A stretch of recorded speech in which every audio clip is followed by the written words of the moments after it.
continuando aí, né? Então, Deus é um Deus que faz barganha. E eu estava lembrando também uma vez, uma irmã que não podia ter filho, e ela pediu oração para ter filho, porque ela disse que esse filho ela ia entregar para Deus, que ia fazer acontecer, fez um voto e tal. E Deus é incrível, ele faz, né? Mesmo sabendo que a gente não vai fazer, ele faz. Aí essa irmã teve um filho, no final ela acabou endeusando esse filho, e o filho foi motivo para ela sair da igreja. Ela acabou não vindo mais para a igreja, porque ela não ia para a igreja, porque o filho era recém-nascido.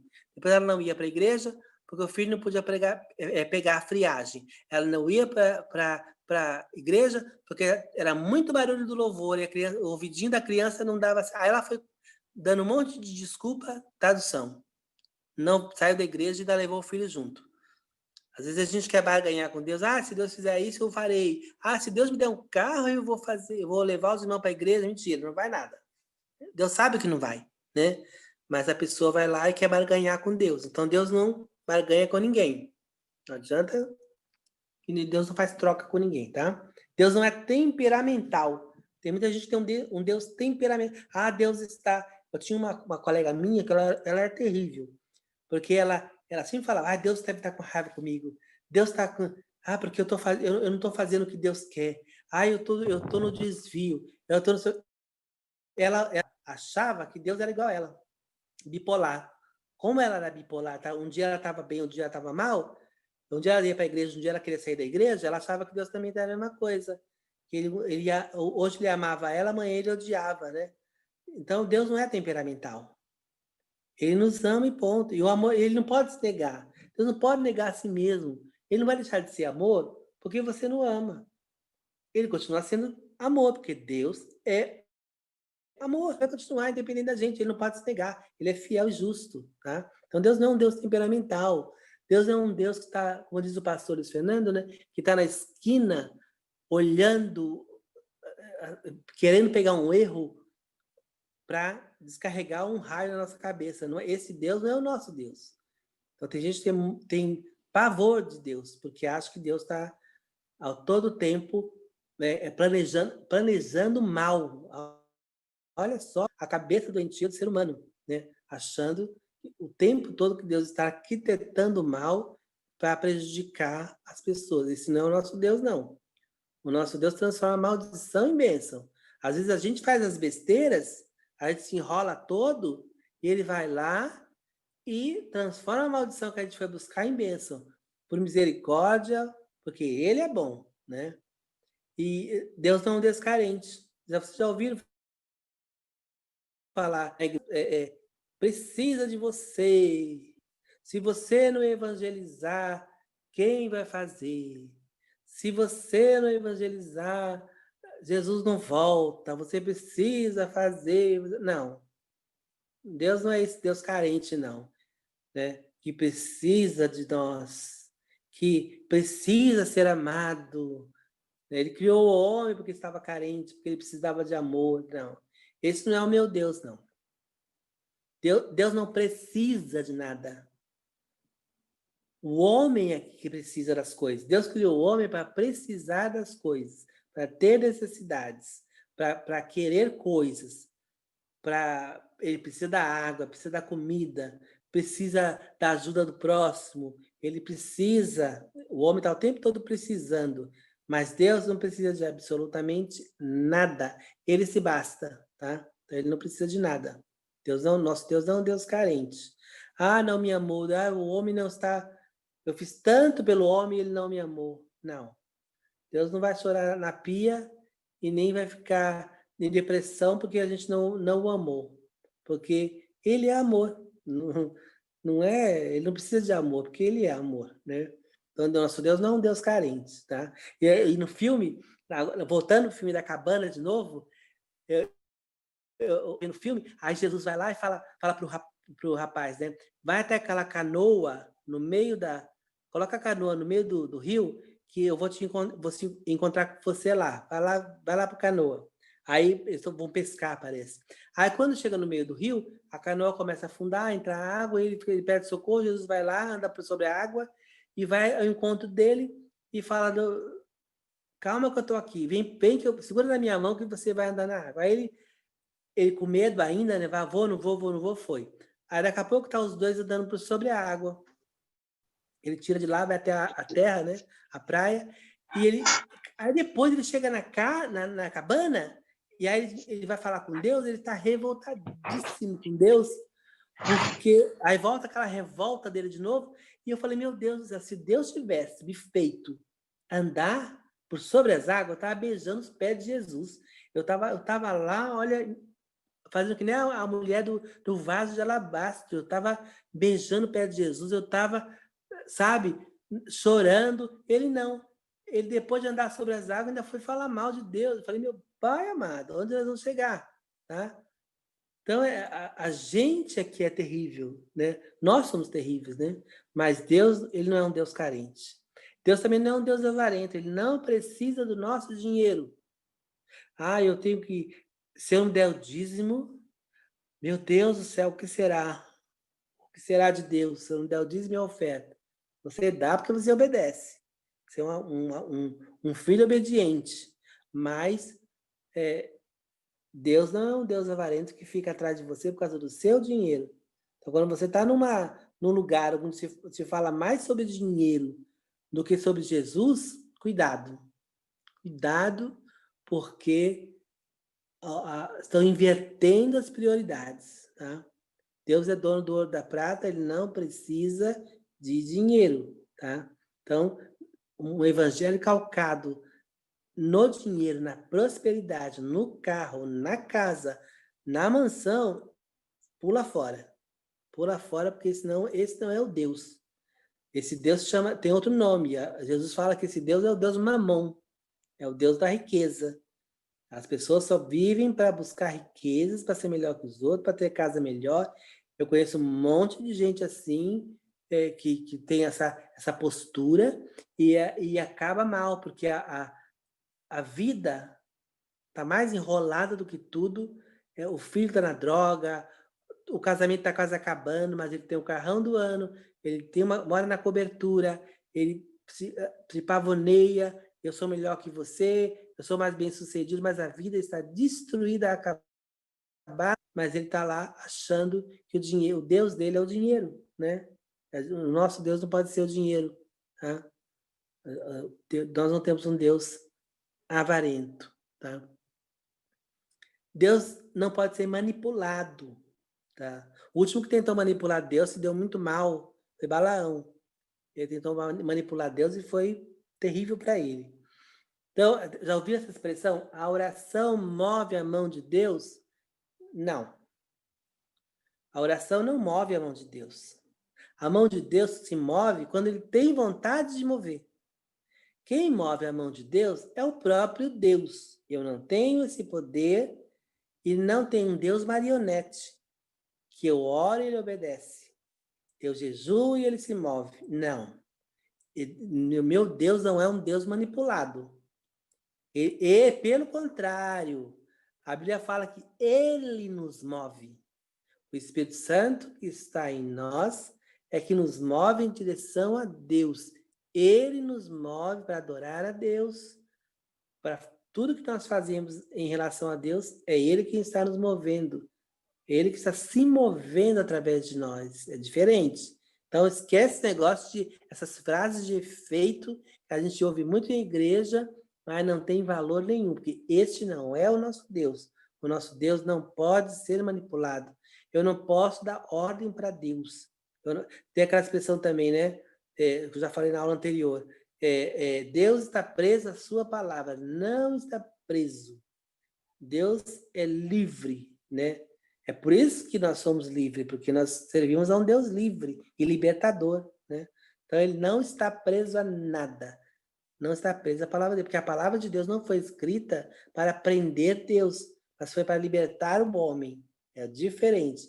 A palavra de Deus foi feita para nos libertar, para que a gente possa viver livre de fato. Tem uma música do Venturini que diz que aquela Tudo Azul do Mar, que fala assim, escravo do seu amor, livre para amar. Toda vez que eu escuto essa música, eu lembro de Deus. Ele nos fez escravo de Deus para realmente sermos livres, de fato, para adorar a Deus, né?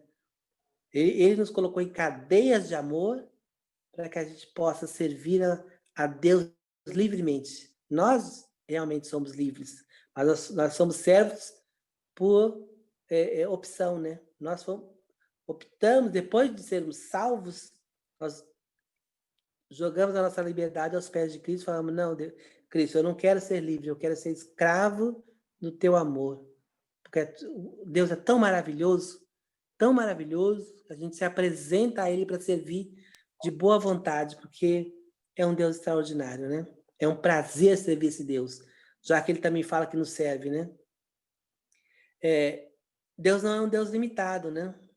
Então, as pessoas às vezes falam assim, se você falar assim, você acredita que Deus é poderoso, que Deus tem poder infinito? Todo crente vai dizer, acredito. Agora, quando você vai conversar, ele fala, olha,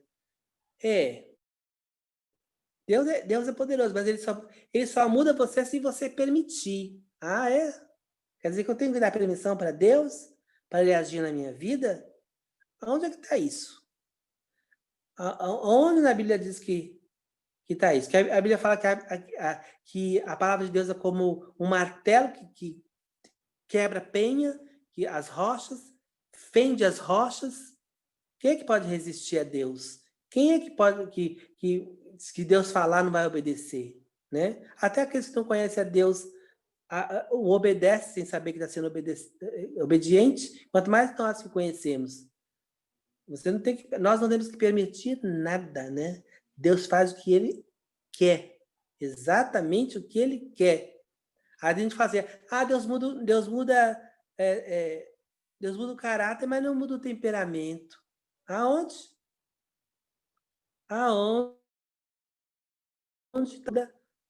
O caráter não muda o temperamento, Deus muda o que Ele quiser, né? A pessoa é que nem Moisés não sabia nem falar, gaguejava, era tímido na dele. Deus mandou ele para lá e falou, Deus, manda Arão falar por mim, porque eu não sei falar, eu tenho boca pesada, eu não vai dar certo, não vai, manda. Quando chegou lá para falar com o Faraó, ele jogou Arão para escanteio, e ele mesmo começou a falar, Deus deu voz para ele, deu autoridade, deu poder, mudou ou não mudou? Mudou um caráter, um temperamento introvertido que, olha, ficou inspiradíssimo. Deus faz isso, Ele muda o que Ele quiser mudar, Ele faz exatamente o que Ele quiser mudar. Ele não é um pai desnaturado. Então, quando eu digo que Deus nos ama, Ele nos ama a tal ponto que Ele nos corrige. Deus não passa a mão na nossa cabeça. Deus não é um Deus conivente com o erro, com o pecado. Se nós estamos fazendo errado, Ele vai nos corrigir. A Bíblia fala que a correção começa primeiro na casa de Deus. Ela não começa no mundo, não. Quando Deus começar a corrigir, Ele começa a corrigir dentro da casa de Deus. Depois, Deus não passa a mão na cabeça. Ele não tem filhos escolhidos, não tem preferidos, e não tem aquele que Ele não vai repreender, não. Ele repreende. Então, esses conceitos de Deus errado que tem dentro da igreja, a gente tem que tirar tudo isso da nossa cabeça. Todos esses, como a gente, às vezes, eu falo por minha experiência, como eu desde pequenininho sou da igreja, eu já ouvi um monte de bobagem, eu cresci com um monte de bobagem, de conceitos, palavras jogadas para impactar, mas que não tinha sentido bíblico. E às vezes a gente vai engolindo essas coisas, vai aprendendo, quando você vê, você está todo tortinho, né? Às vezes o caminho de Deus ele é reto, mas às vezes acaba ficando todo tortinho. A gente der ouvido a ensinamentos que não são os da palavra de Deus. Então você tem que ouvir e comparar com a Bíblia para ver se é verdade. Você não pode ficar recebendo essas coisas. A gente ouve muita coisa, né, dentro da igreja, e às vezes a gente tem que falar, opa, peraí, Será que isso é verdade? Será que é assim mesmo? Será que esse é o meu Deus? Meu Deus é assim? Nossa, eu me lembro quando eu era mais novo, como a gente sofreu, meu Deus, porque a gente pensava que Deus era um outro Deus. Meu pai, como a gente sofreu. Mas a gente tinha uma ideia de um Deus tão diferente, né? E agora, o que eu sei hoje, se eu soubesse o que eu sei hoje, mais novo, eu era 1000 vezes mais feliz do que eu fui, né? Porque às vezes a gente aprende, nos ensina um Deus que não é o Deus da Bíblia, nos ensina um Deus tão distante da gente, que não quer nada com a gente, um Deus que está nos vigiando, né? A gente cantava uma música quando eu era criança, que era tão terrível, que era cuidado, olhinho, o que vê, cuidado, mãozinha, o que pega, cuidado, pezinho, onde pisa. Gente, eu falei, a gente criança ficava apavorado, eu ficava apavorado, porque eu falava, meu Deus está me vigiando, onde eu pisar, onde eu tocar, eu falar, né? Deus estava ali para me dar um pedala Robinho, né? E eu ficava apavorado quando eu era criança. Aí depois você vai crescendo, você vai lendo as escrituras e aquele medo vai acabando, aquelas fantasias a respeito de Deus vai sendo retirada da gente e a gente consegue se relacionar com Deus, o Deus da Bíblia, de fato, não o Deus que nos ensinaram tortamente. E aí a gente vai aprendendo que Deus é maravilhoso, que Deus é extraordinário, que não tem palavra para expressar quem é Deus. A gente não sabe um décimo de quem é desse Deus maravilhoso. E tudo que ele fez por nós é tão grande que não dá para você desconfiar de um Deus desse. Que Deus de amor é esse que desceu do céu através de Cristo e veio morrer por mim, pecador que não queria nem... A Bíblia fala que foi achado que não, por aqueles que não o procuravam, né? Então tá cheio de gente que nem sabe da existência de Deus, nem quer saber, nem procura Deus, e se esbarra com Deus, é salvo e recebe todas aquelas bênçãos em Cristo Jesus. Nossa, você fica besta de ver como Deus é extraordinário e maravilhoso. Esse Jesus extraordinário, quem é esse? Né? Os discípulos já falam, quem é esse que até o mar obedece? Quem é esse Jesus, meu Deus do céu? Então, gente, é muita coisa. Quem é esse Espírito Santo que nos protege, que anda conosco, que fala conosco, nos livra do mal o tempo todo, está na nossa vida, nos faz vencer batalhas terríveis, nos momentos mais difíceis da nossa vida, está o Espírito Santo lá, nos socorrendo, estando conosco, provando que Ele é um Deus conosco. Meu Deus amado, como é que a gente pode negar um Deus desse? Como é que a gente pode voltar atrás? Eu não volto mais atrás. Eu costumo dizer para minha mãe, eu falo, Deus, a gente aqui em casa pode ser tudo, mas a gente não pode voltar atrás, porque a gente já viu tanto o que Deus fez na nossa vida, Deus já se revelou tanto para a gente, que nós não podemos voltar mais atrás, porque é impossível a gente voltar mais atrás, não tem como voltar mais. Agora é seguir para frente para Cristo, qual alvo que é Cristo. Então eu quero concluir com isso. Esse é o nosso Deus. Esse é o nosso Deus que nos ama, que nos tem amado todos os dias, até nos dias que a gente não está muito bem, que a gente não quer muito saber de Deus, até nos dias que a gente foi rebelde contra Deus, né? Deus estava ali, estendendo as mãos, nos guardando, nos chamando para perto, nos perdoando mais uma vez. Então esse é o nosso Deus. Esse é o nosso Deus de amor, é o nosso Pai de amor, e que cada um de nós sejamos semelhantes a Cristo, cada dia andando, sendo moldado pelo Espírito Santo, para estar cada vez mais parecido com Cristo, ou seja, mais parecidos com filhos de Deus. Esse é o nosso Deus, esse é o desejo de Deus para a nossa vida. Amém? Agora, eu vou abrir uns minutinhos para perguntas, né, que nós estamos...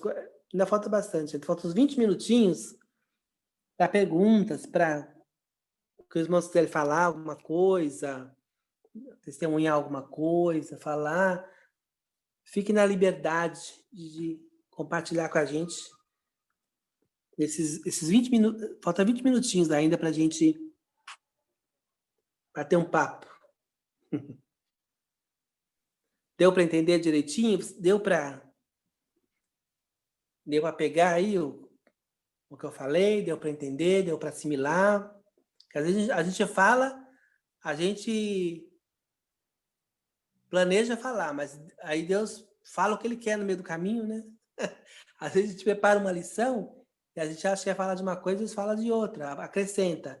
Então, no meio do caminho aí, espero que os irmãos tenham entendido e que tenha servido para a gente ter um entendimento maior de quem é Deus, de quem nós somos para Deus também, né? Eu quis juntar, fazer essa junção, né?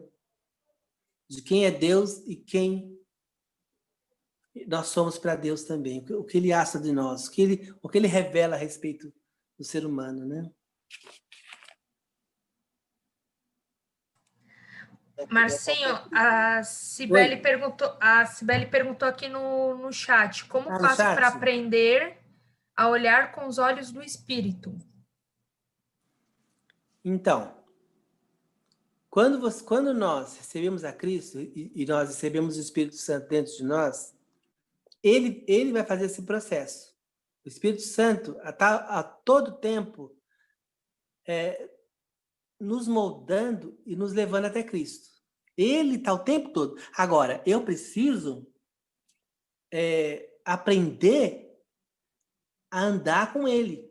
Assim como Deus anda conosco, que era o processo que ele queria natural, era um Deus enxergando, tem até um profeta que diz isso, né? Na Bíblia fala que Deus, ele enxergaria com os nossos olhos, andaria com os nossos pés, falaria com as nossas bocas, através de nós, né?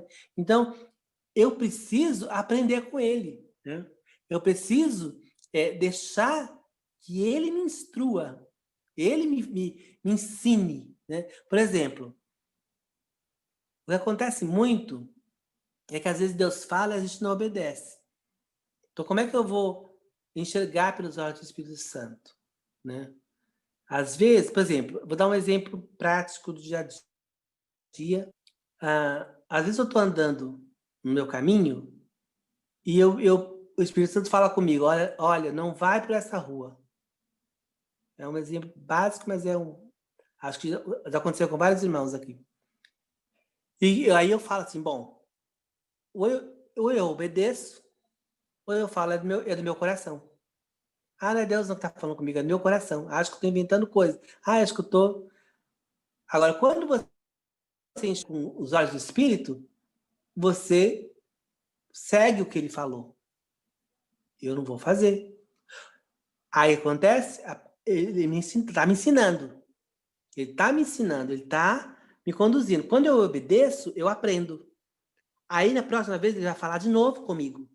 Mas se Deus fala comigo através do Espírito Santo uma vez, 2 vezes, 3 vezes, e eu não obedeço, fica difícil de Deus falar mais conosco, porque ele está vendo que você está sendo rebelde naquele caminho. Então, você mesmo é que não se deixa instruir pelo Espírito Santo.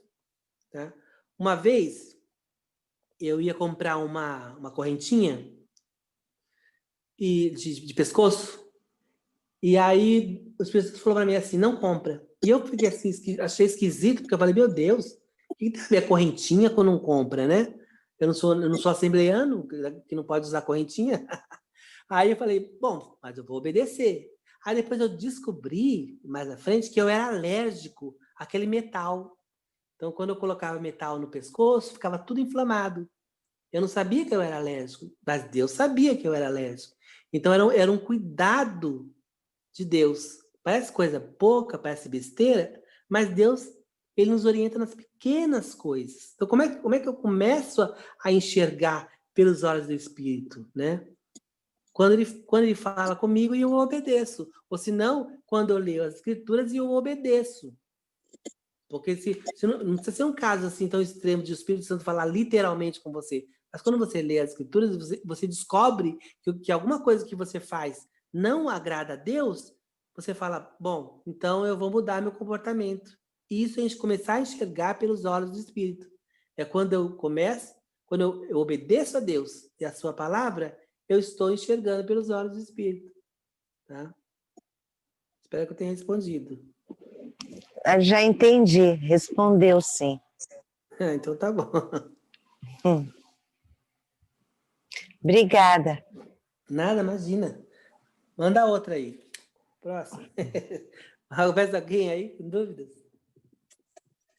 Eu não tenho uma dúvida, eu tenho um comentário assim para fazer. Tudo bem, pode comentar. Quando eu não era convertido ainda, e eu tinha uma grande dificuldade, que eu via muita frase, essa frase, Jesus te ama. E aí o único amor que eu conhecia era do homem para a mulher. E aí eu falava, pô, nada a ver essa frase aí, Jesus te ama. Como que ele vai me amar, pô? Sou um cara, ele é um cara. Nada a ver isso aí e tal, né? E na minha cabeça não entrava de jeito nenhum isso. Essa é uma frase para mim que não fazia sentido nenhum. Até que aí eu comecei a... Deus começou a se revelar a mim. E aí eu comecei a buscar Deus, comecei a buscar Ele, comecei a ir ao encontro dele.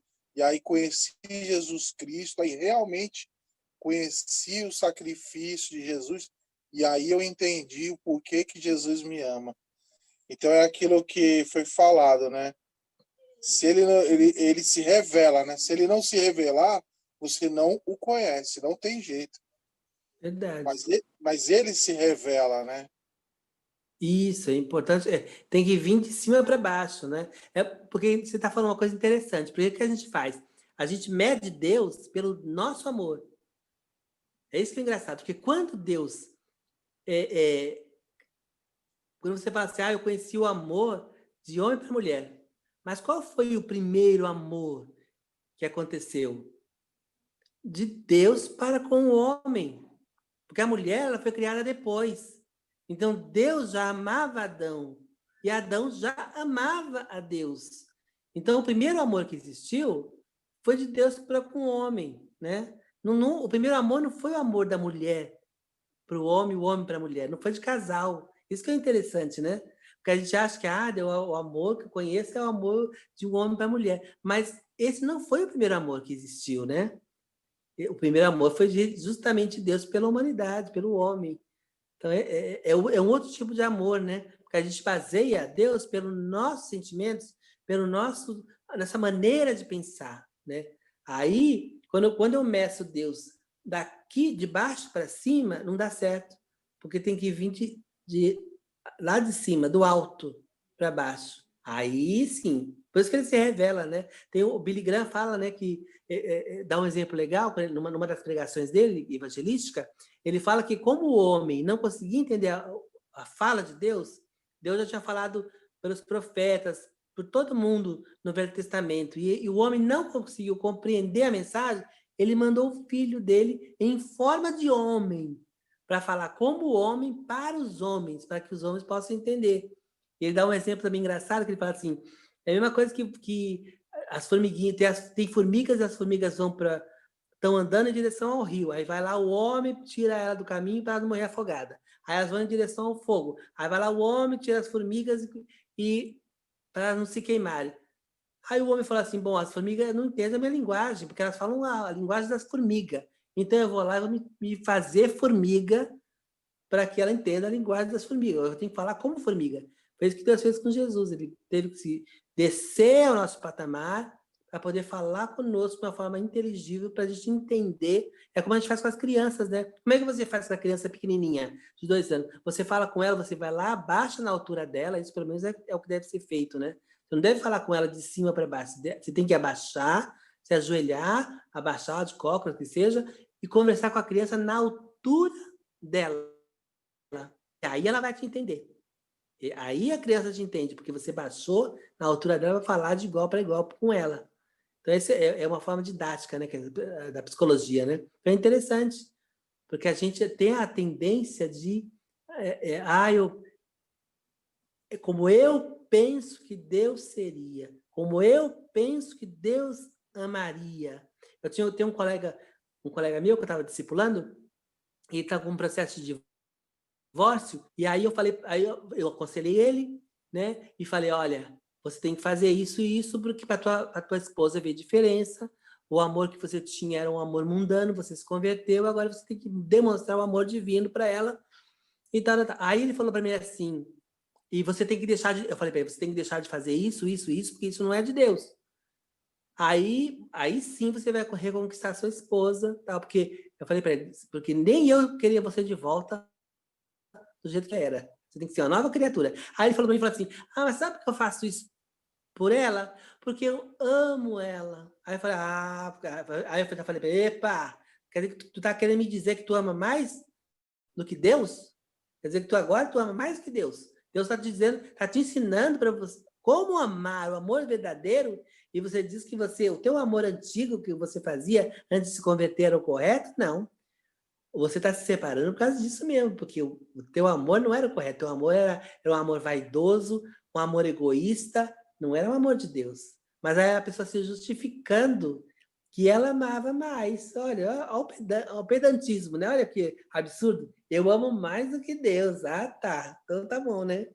Porque a gente mede Deus de nossa maneira de pensar, né? E a Bíblia fala que Jesus veio para mudar a nossa maneira, até isso ele veio para mudar a nossa maneira de pensar, porque a nossa maneira de pensar ainda é totalmente equivocada, né? A gente tem que deixar o Espírito Santo mudar os nossos pensamentos e colocar os pensamentos de Deus, né?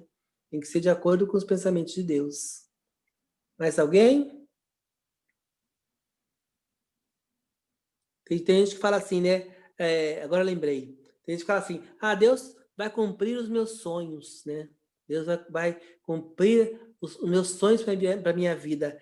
E a outra frase também equivocada, né? Porque Deus cumpre os sonhos que Ele colocou, que Ele fez a gente sonhar. Se você ler a Bíblia, Ele só cumpriu o sonho que Ele mesmo deu. Ele cumpriu o sonho de José porque Ele fez José sonhar, né? Todos os sonhos que Deus cumpriu foi o que Ele fez as pessoas sonharem. Então Deus não vai cumprir os nossos sonhos, Ele vai cumprir os sonhos dele que Ele colocou em nós. É diferente. Até nisso a gente tem um conceito errado de Deus, né? Então a gente tem que pensar com a mente de Cristo. É por isso que o apóstolo Paulo diz, nós temos a mente de Cristo, então nós temos que pensar com a mente de Cristo. Quem é a mente de Cristo que o apóstolo Paulo está dizendo? O Espírito Santo. Ele sabe a vontade de Deus, ele sabe o que Deus está pensando, e ele vai nos conduzir para cumprir aquilo que Deus quer que nós cumpramos, né? Então, nós já temos a mente de Cristo. Se nós somos limitados, é porque nós não obedecemos à vontade de Deus. Não usamos as áreas que já nos concedeu. Por isso que a gente é limitado. Por isso que a gente, às vezes, cai nos erros, cai nas coisas erradas, pinta e borda, né? Faz tudo que não interessa. E depois fala, não acredito que eu fiz isso. Porque a gente não ouviu, não usou a mente de Cristo, não usou tudo aquilo que Deus nos concedeu, né? Então, é muito importante a gente conhecer este Deus, Emmanuel, que está em nós, né? É o Deus conosco. Mais alguém, gente? Está acabando o tempo. Nós temos mais 5 minutinhos. Quem tiver alguma coisa que quiser falar. Eu lembro uma vez que eu estava na igreja, e o pastor falou assim, referente ao Espírito Santo, né? Eu estava na igreja, o pastor ele falou assim, quem tem uma pessoa que está doente em casa tal, e na época minha mãe estava ruim, né? Não morava com ela, mas ela estava ruim. Aí você vai chegar em casa e você vai orar por essa pessoa e essa pessoa vai ser curada. Ele falou no geral lá para todos, né? E aí, beleza, eu fico com aquilo no meu coração, né? Ardendo, né? Aí o Espírito Santo vai lá agora na casa dela e vai orar. Da minha mãe. Só que a minha mãe é espírita, né? E aí eu falei, como que eu vou chegar lá e vou orar se ela não aceitar? E se ela não quiser minha oração? Aí eu fui lá, bati, não tinha ninguém, não me atendeu, eu fui embora. Aí chegou em casa, eu falei assim, eu vou orar daqui mesmo. Eu vou orar daqui e ela vai ser curada lá. Aí quando eu tava orando, tal, o Espírito Santo falou, negativo. Você vai ter que ir lá e orar lá. Nela, lá. Aí eu, não, pois ela não vai aceitar. E eu relutando, né? E era assim mesmo, eu orava em casa e o Espírito Santo falava, não, não vai acontecer nada, você vai ter que orar lá. Aí eu fui de novo, aí entrei, falei com ela, cumprimentei ela, resumindo, ela aceitou a oração e foi curada. Tá vendo? Mas o Espírito Santo, ele é assim, ele é... E assim, o que eu achei interessante, que eu não tinha experiência dessa, nunca tinha tido, né? E assim, era bem relutante mesmo, não, pode ir lá. Tipo, determinando. Se você não Isso fizer, mesmo. não vai acontecer. Instruindo, né? Muito obrigado por vocês estarem aqui, tá? Deus abençoe todos vocês. Muito obrigado por Amém. estarem.